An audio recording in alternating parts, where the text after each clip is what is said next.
give myself away.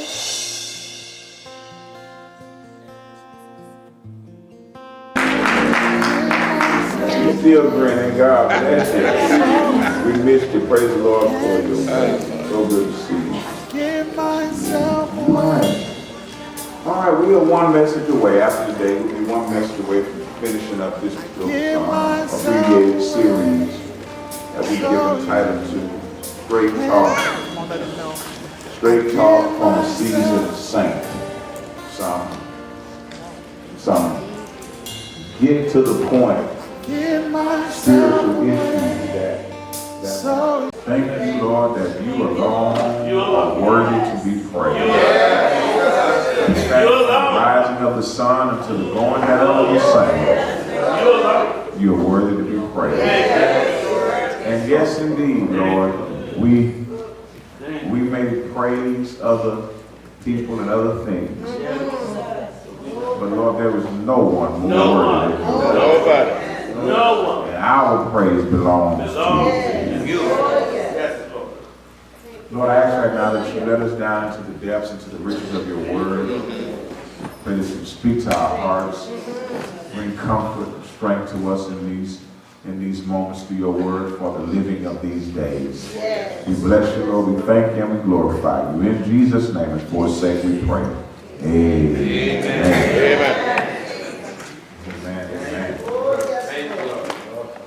Once again, I want to return to our little mini-series on Psalm 107, the 107th Psalm. Psalm 107.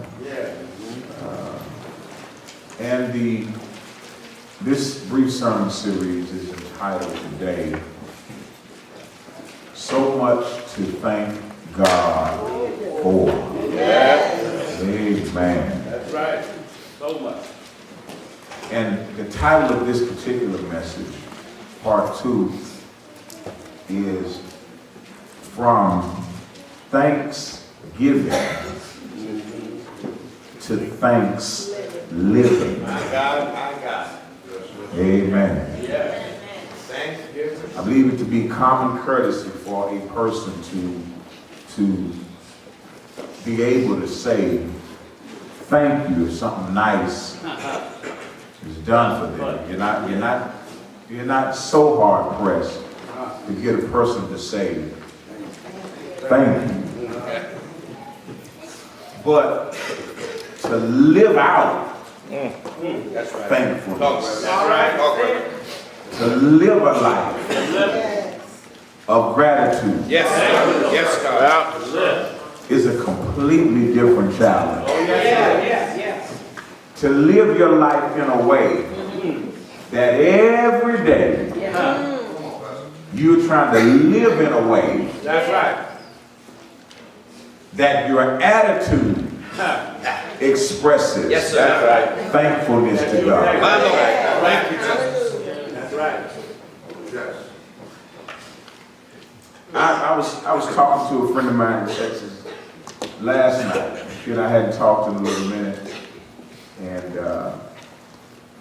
she's one of Houston's just great, most used singers. However, there is a melancholy about her. There's a kind of depression about her. She's not really a pleasant individual. She's quick to say stuff like, I don't want to be bothered with them folks. I ain't trying to fellowship.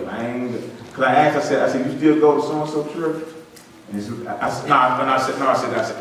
said, you still like your church? And she said, yeah, I still go there. I said, that ain't what I asked you. I said, she kind of chuckled. I said, do you still like your church? And she's like, you heard what I said, I still go there. And then not long thereafter, she sends me a video of her singing at that church. leading the song with the choir. I got it on my phone right now. She just carrying on. I forgot the name of the song she was singing. I could find out right quick if I wanted to. So it was an up-tempo, celebratory type song. And she leading the folks in the congregation. Come on and praise the Lord. Praise. Right. And she leading the song and church is going crazy. And when I talk to her, I still go there. I don't want to be bothered with her. But yet put the mic in her hand. All right, Showtime. There you go. Showtime. Put it in front of the people. And before I'm too hard on her, it's a whole lot of us that's like that. That's right. Somebody asks you still like your church. I still go there.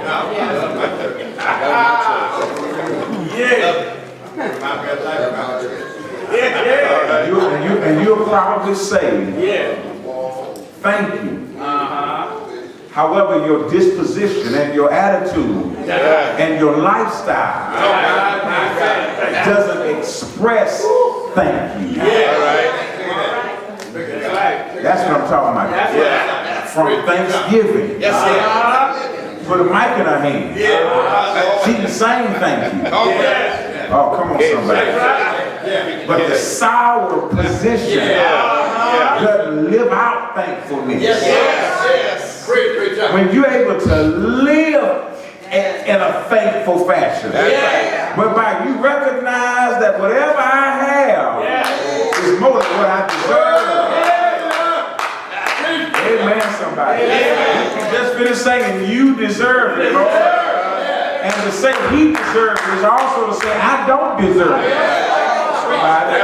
The reason why he deserves it. Y'all just finished saying it. It took y'all 4 or 5 minutes to come down from you deserve it. You deserve it. Y'all, them 7-11 songs. 7 words and said at least 11 times. You know what I mean? We just sung one of them.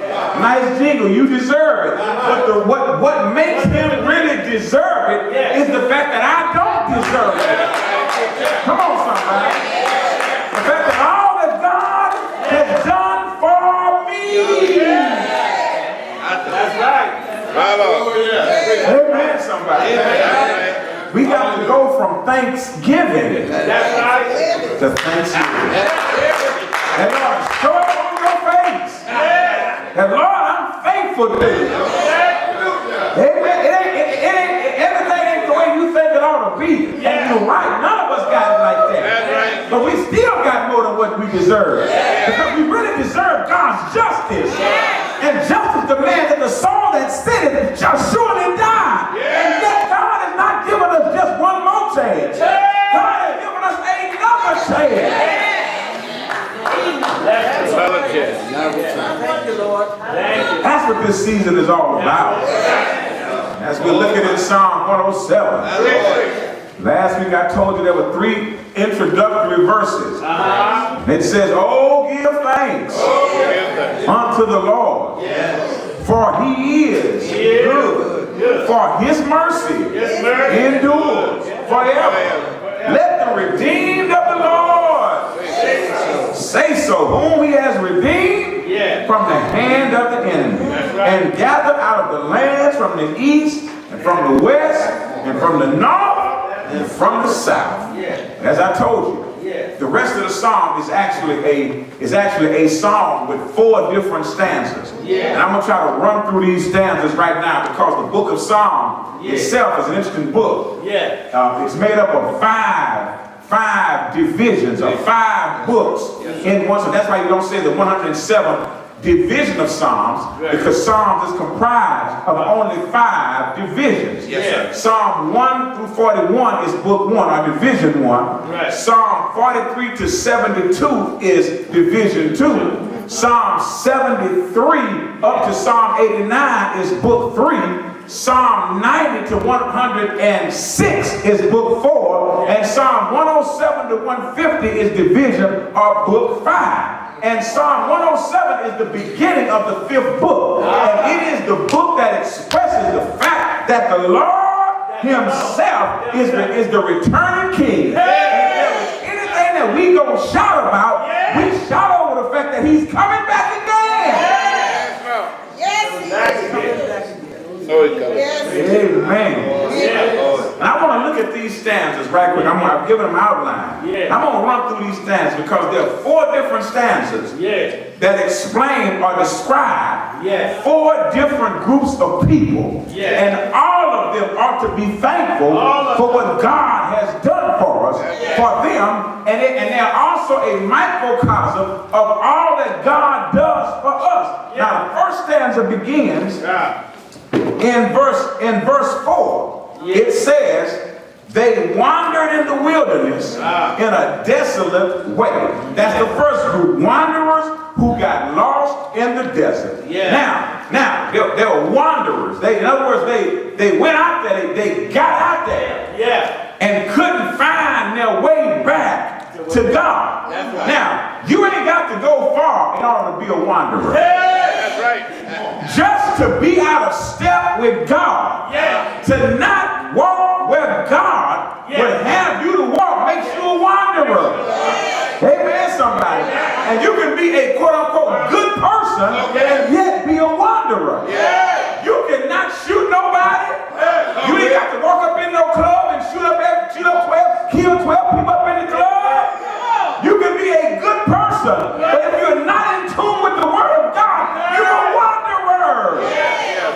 Amen, somebody. Luke 15, the story of the prodigal son. Amen. The word prodigal means wasteful. It doesn't mean runaway.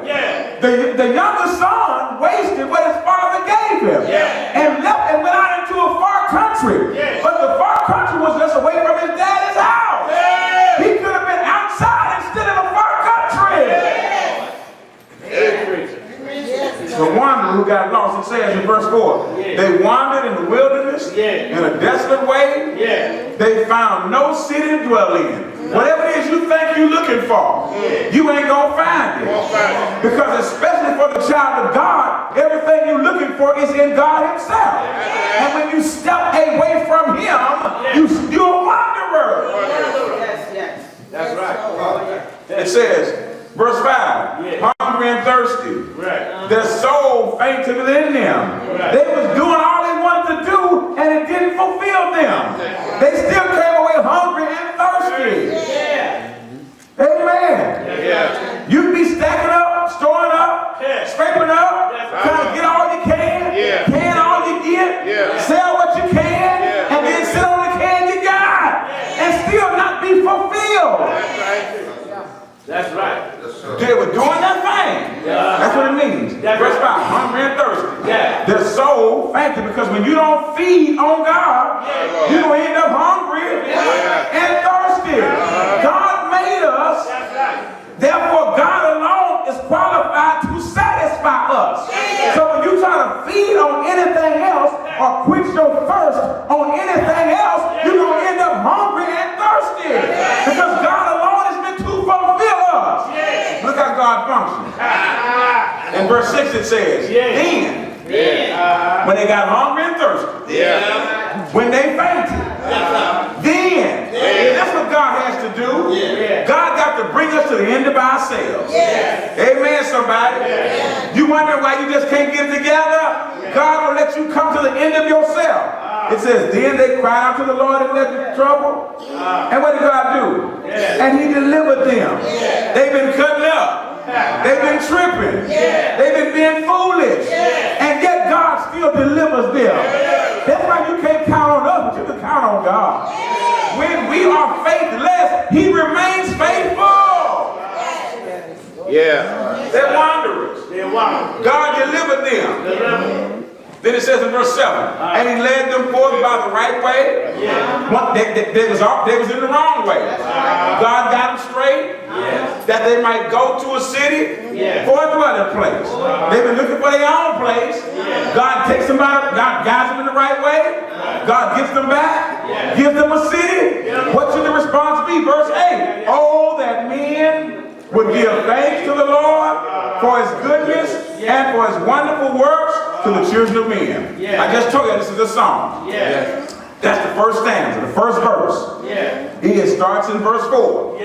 Talking about wanderers. And once God delivered them, the proper response should be, oh, that men. Oh, listen to that cry. Listen to that plea.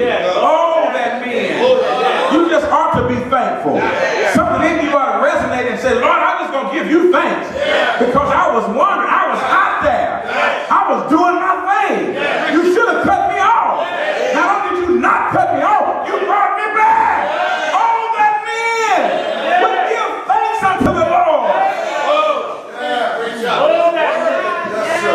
Would give thanks unto the Lord. Y'all hear that? Oh, that men. Listen to the intensity. Listen to the deep desire. Oh, that men.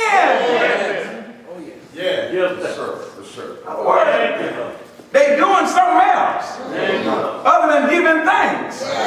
They complaining and tripping other than giving thanks. Oh, that men. Give thanks. That's the first stanza. Second stanza, first stanza, wanderers who got lost in the desert. Second group people, prisoners condemned to hopelessness. Verse 10, those who sat in darkness and in the shadow of death, bound in affliction. Y'all see it? Prison. Bound in affliction and irons. Let me stop right there. They bound in affliction and irons. Let's tell you about my friend in Texas. That's right. Grab that microphone and can sing the horns off of Billy Goat. But she just always seems bound by a kind of melancholy, by a kind of depression. Look, I can almost see it on her face. There's a sadness in her eye. But give her the microphone. And she can sing some hair on my head.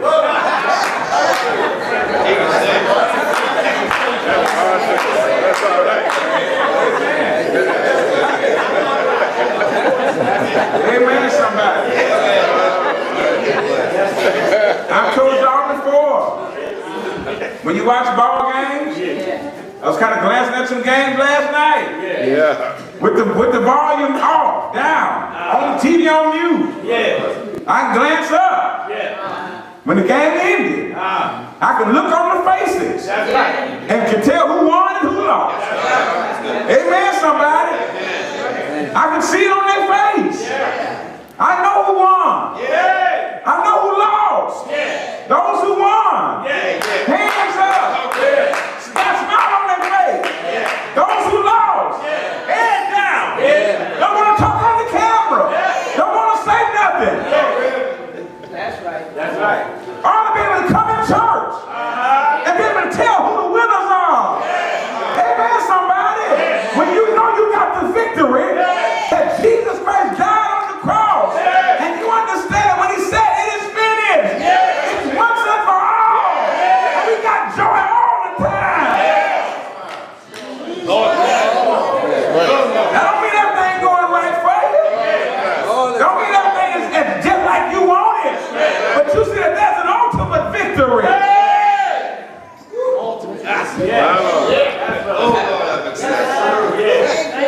Says verse 11, because they rebelled against the words of God. Amen. They're prisoners because they rebelled against God. They're trapped because they rebelled against God. We think rebellion is freedom.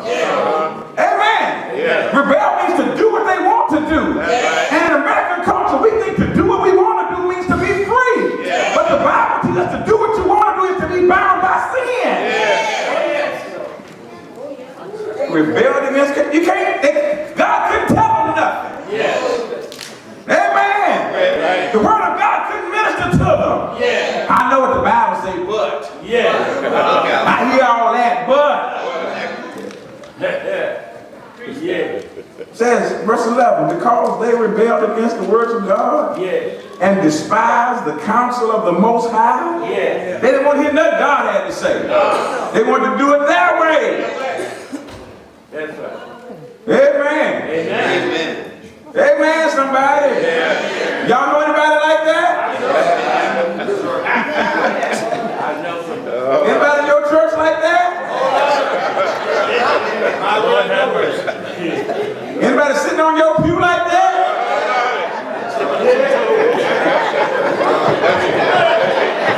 Anybody sitting in your seat like that?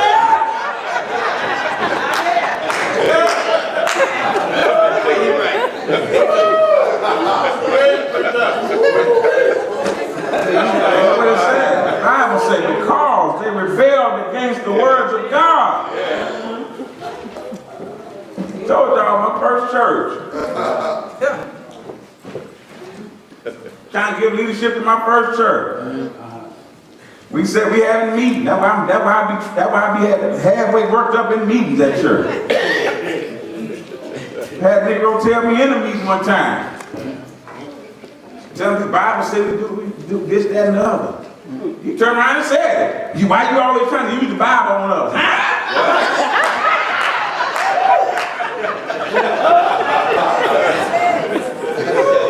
I bet some of y'all want to say it right now. But it says here, because they rebelled against the words of God and despised the counsel of the Most High. The word counsel is another word for the word of God. We just went to Psalm 119. His counsel. We read all this together one more time. Because that's connected to verse 11. They're bound in affliction. You're bound in affliction when you rebel against the word of God and despise the counsel of the Most High.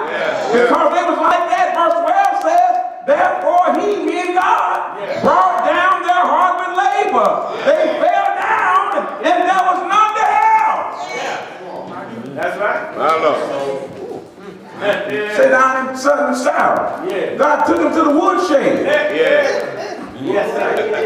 God is a mighty good parent. My own mom and dad. After they didn't talk so much, they ain't act right. They ain't say nothing else. They be like, okay, I can show you better than I can tell you. Y'all from the north, y'all look like y'all ain't raised like that.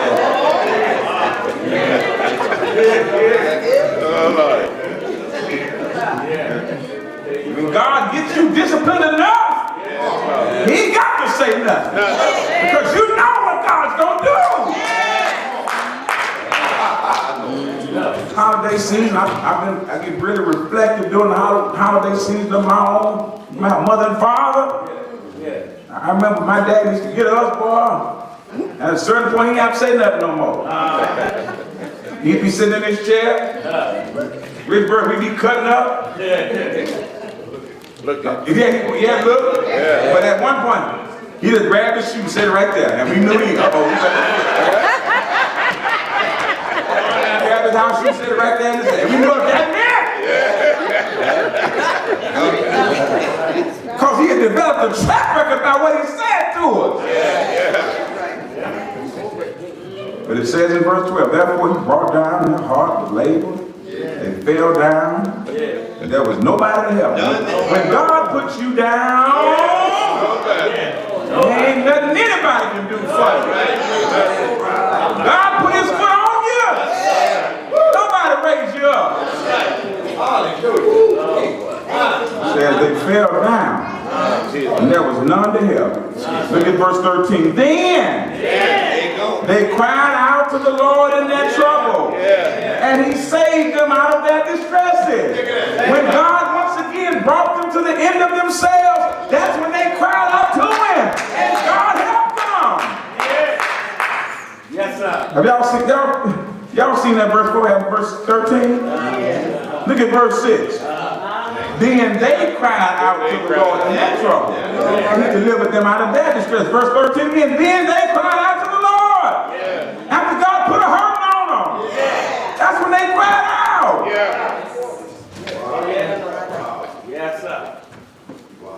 He saved them out of their distress. Verse 14, he brought them out of darkness and the shadow of death and broke their chains in pieces. They couldn't set themselves free. God had to do it. Amen. That's what he's saying. That when they had nobody to help them, only God was their help. And when God helped them, the response ought to be verse 1 to verse 15. Once again, oh, that men Thank you, Lord. would give thanks unto the Lord Thank you, Lord. for his goodness Thank you, Lord. and for his wonderful works to the children of men. Y'all see that? Y'all see that? Y'all see the song in there? First verse about wanderers who got lost in the wilderness. Second verse, prisoners who were condemned to hopelessness. The third verse says, begin at verse 17. Third verse, sufferers of incurable illnesses. Verse 17 says, it starts out by saying fools. Fools because of their transgression.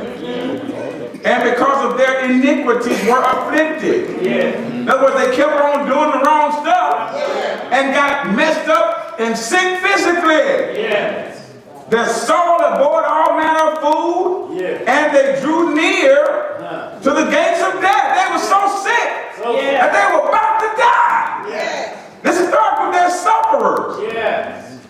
Old people in Texas, you say, anybody here was sick and couldn't get well? Y'all ever heard that before? Yeah, sick. Not well. You don't know what it means to be sick. You don't really appreciate feeling good until you get sick. Y'all in here with me? I ain't never been really sick in my life. But when I got sick in 2016, had been flying on an airplane about 8-9 weeks straight. And on Sunday night, well, I forgot what night, I had to look at my calendar, but I had to come here to LaGuardia Airport to fly to Texas.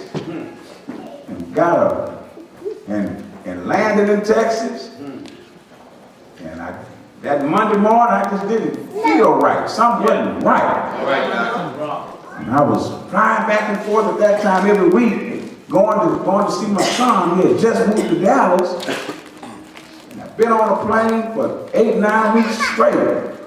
That particular, I was going on Sunday afternoon, flying back to Buffalo on Sunday, on Wednesday. And that Monday, when I was getting ready to make my reservation to go back to Buffalo, made my reservation, and was going to go back that Wednesday. Less than an hour later, that boy mama called me and said, how long are you going to be here this time? I said, well, I'm going back Wednesday. I said, what's up? I want to take Quinton to the baseball game Friday. Can you stay over till Friday? I said, well, let me see what I can do. So I changed that reservation around. I was going to go back Saturday instead. And so Monday, I didn't feel well. Tuesday, really didn't feel well. Wednesday, sure enough, didn't feel well. But following Friday, couldn't take it no more. Thought I was having a heart attack. Got to the hospital. My older brother who lives in Texas, in Dallas, and didn't. I just outside that took me to the hospital. Pray for him. He's sick. I could get a call that he's passed any moment. He's not well. He's 81 years old. That's my older brother. Pray for him. Man, he took me to the hospital. I said, I think I'm having a heart attack. They rushed me in quickly. They said, Reverend Foster, you're not having a heart attack, but you do have a pulmonary embolism. And I was like, what that mean? I didn't know, so we got to admit you immediately. I was in the hospital 8 days. Didn't know it was really that bad. You know, doctor said, Reverend, that clot passed through your heart and lodged itself in your lungs. Not only could you have died, but Reverend, you should have died. Not long before, John Ritter, the actor, had one. Burst open his heart. Not long after mine, singer Lucretia Campbell had one. She died. Didn't know it was that bad. God is a healer. Yes, he is. The reason why I'm thankful to New York City and to Bethany, because when I came here, I had a chance to get well, and I didn't feel better even being here until about a year later. But y'all let me rest. Y'all let me relax in it so I could get well. Thank you. Thank you, Lord. I'm here to tell you, God got a way of being a healer. My Lord. I know he is. God will heal what you can't handle. Hear what the doctor says. God has a way of allowing you to keep on cutting up. And he'll afflict you with something. Verse 19, but when he does it, look at the end of verse 18. And they drew near to the gates of death. They almost died. Y'all see that? Yes. Verse 19 says, then. Y'all see that verse? They cried out to the Lord in their trouble. And he saved them out of their distresses. Verse 13. Then they cried out to the Lord. Verse 6. Then they cried out to the Lord.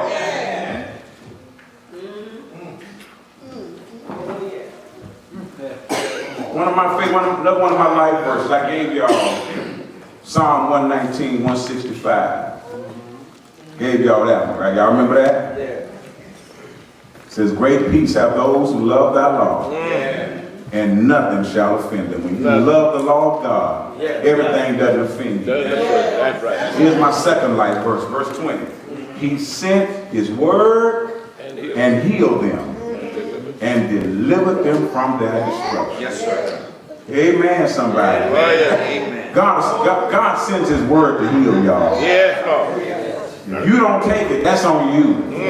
But God sends his word to heal you. If you don't take it, you're the one going to be jacked up. I started feeling a little scratchy in my throat last night.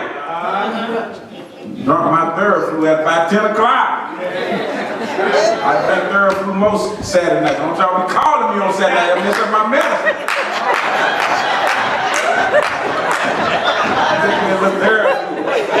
It clears me up for Sunday. I don't be sniffling this thing. Sinus done cleared up for Sunday. If I don't take it, I'm up here. So that's on me if I don't take it. Well, it sure helps when I do.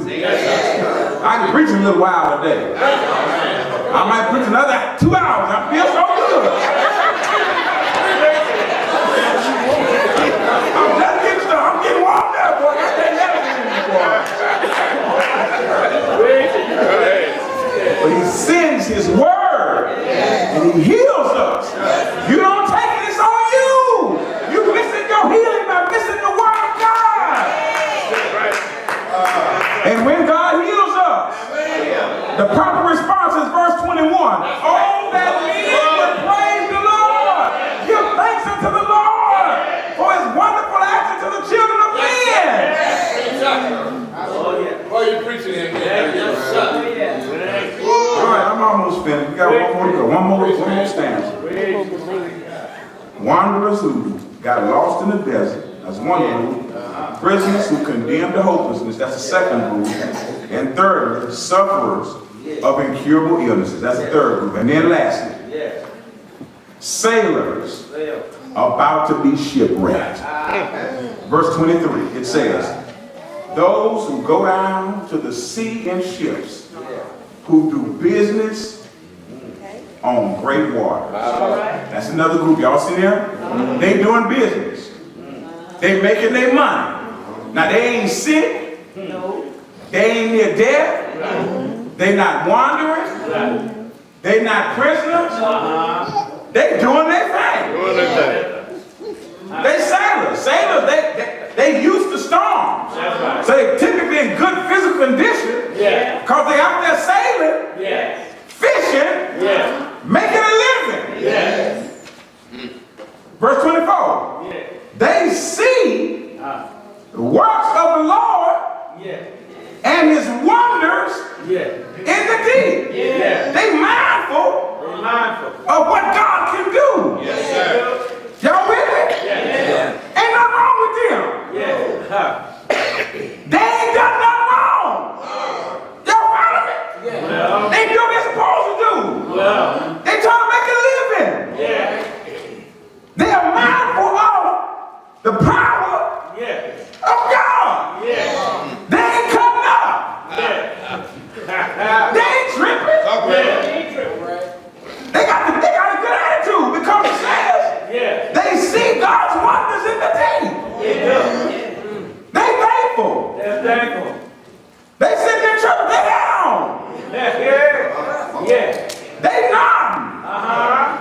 For he commands and raises the stormy wind, which lifts up the waves of the sea. They go about their business. And yet God sovereignly assigns a storm for them. Again, they ain't doing nothing wrong. They're doing it right. But yet God customizes, whips up a storm. The text doesn't say, church, that they did something wrong. Like Jonah. Remember those mariners in Jonah chapter 1? They got in the storm because Jonah was on the boat with them.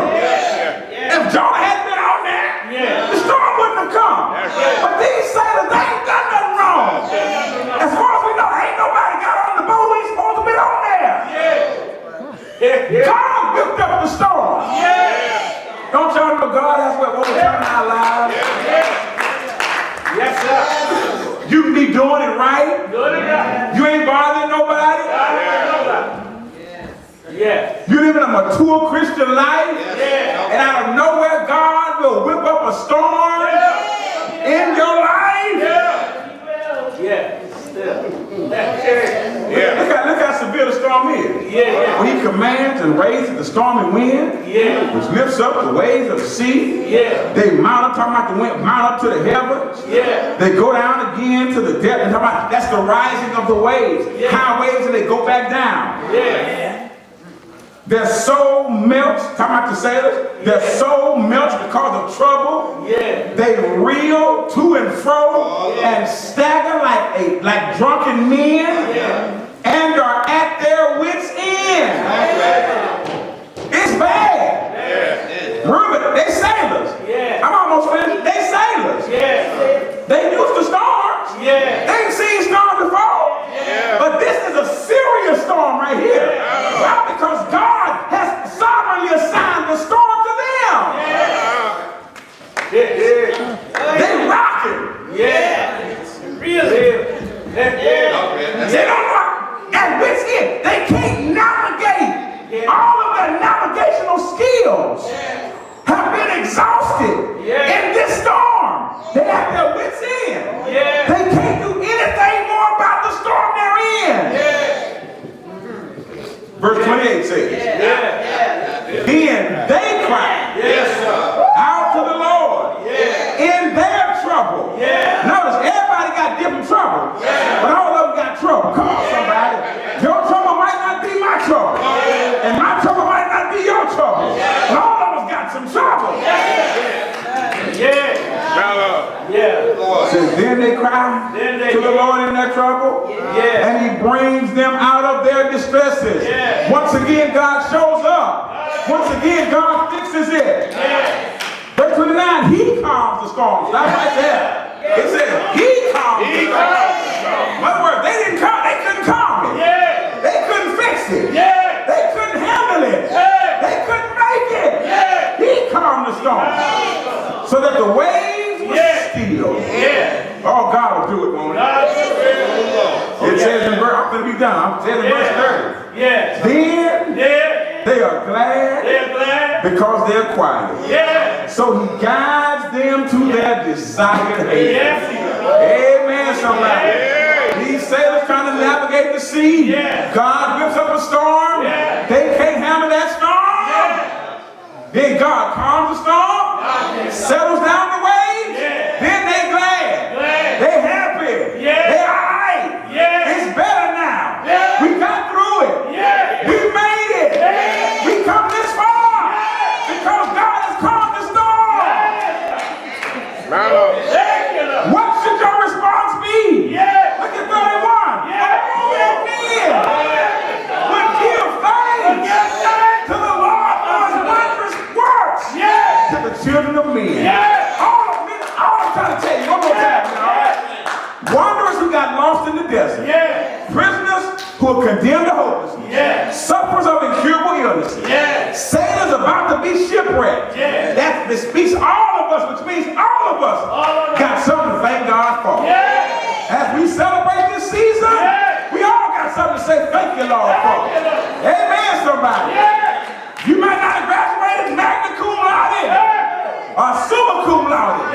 But also you gotta say thank you, Lord. Come on, somebody. Thank you, Lord Jesus. You've been good to me. It's better to me than I can ever be myself. I'm glad because God's been good to me. Woke me up this morning. Started me on my way. Put me in my right mind. All that men would give thanks unto the Lord. Bless the name of God. All this stuff that all four groups had to live through. Y'all see that? They all lived through it. Therefore, it ought to be about Thanksgiving. That's right. And not just Thanksgiving. That's right. Living our life.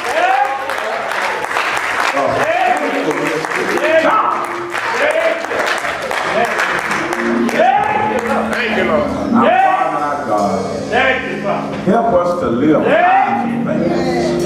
Lord, we don't just want to sing it. We don't just want to look the part in church. But Lord, we want to live it out wherever we go. Lord, we want to be people who are truly thankful for all you've done for us. Lord, I ask right now that you move on somebody's heart, move in somebody's life, and in everything. That we give you glory and honor for the mighty things you've done in our lives.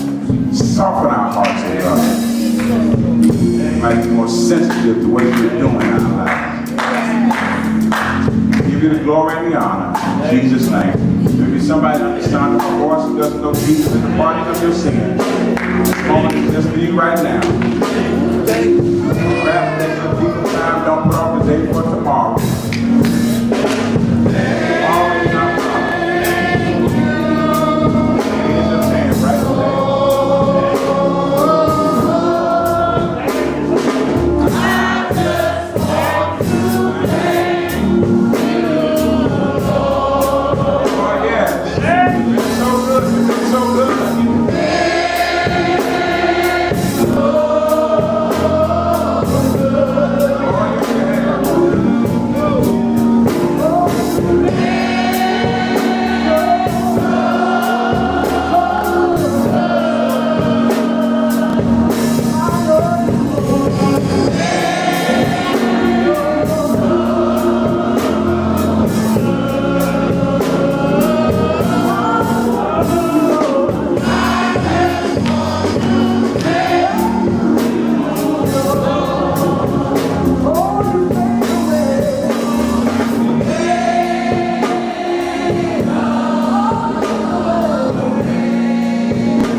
Give myself away.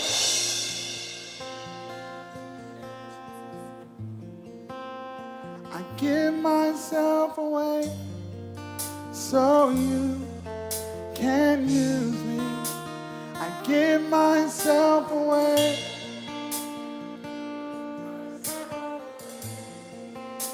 I give myself away so you can. Come on, let him know. I give myself away.